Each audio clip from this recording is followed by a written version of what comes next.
Chairman, thank you.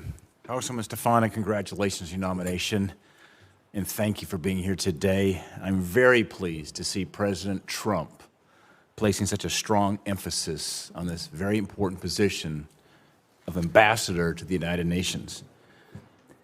It's important for the United States to be active at the table at the UN to protect and advance U.S. interests.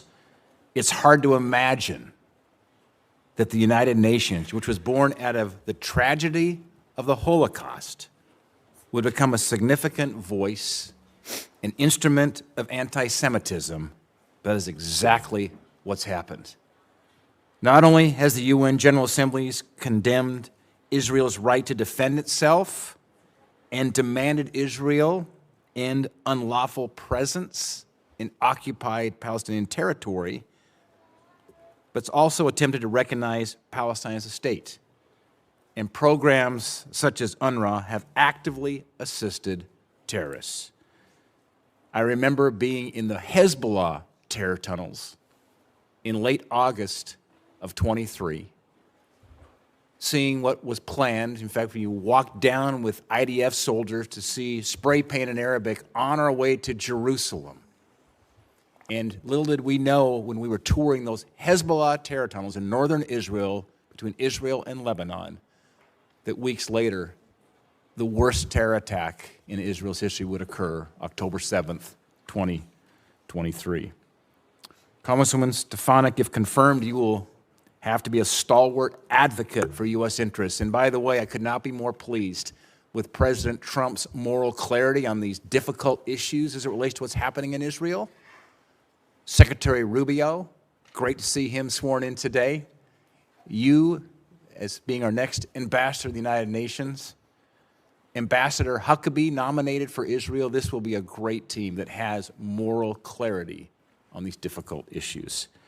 You'll be a stalwart advocate for our interest among an organization that continually advocates against American values, despite existing only because the United States' financial contributions to its budget.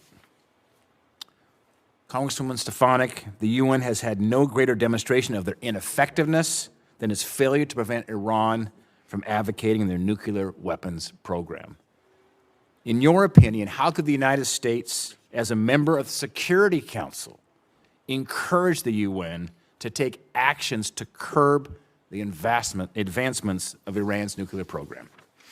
I think this is related to the question by Senator Cornyn, consideration of snapback sanctions, continuing to be a strong voice, pushing back against Iran, supporting the president's maximum pressure campaign, which was so successful in the first term, that we will see a continuation of in this term.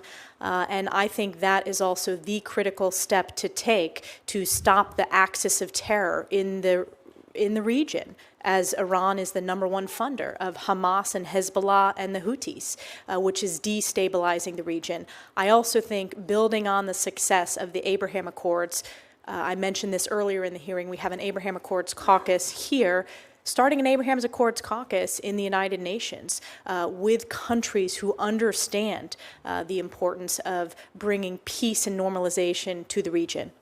You know, I remember that visit in late August, my last trip to Israel since the attacks, but meeting with Bibi Netanyahu, the optimism coming off the Abraham Accords with the possibly restoring normalized relations between Saudi Arabia and Israel, there was great hope and optimism, of course, shattered, not by the Israelis, but by this horrible terror attack by Hamas. A number of my colleagues have asked about your plans for changing the staffing dynamics and putting forward more U.S. candidates for postings. Congresswoman, I'm very supportive of this, but how do you plan to push back against individuals like the Secretary General who lowered flags to half-staff for the butcher of Tehran, their late president? We're going to push back with strong moral clarity. We're going to push back with President Trump's America First, Peace Through Strength. As the United States ambassador at the United Nations and the #1 funder, we are going to push back strongly and clearly. I appreciate your moral clarity, your strong leadership, your 10 years in the U.S. House. Pleased to serve with you on the Hill, and you will be a great ambassador to the United Nations. Thank you.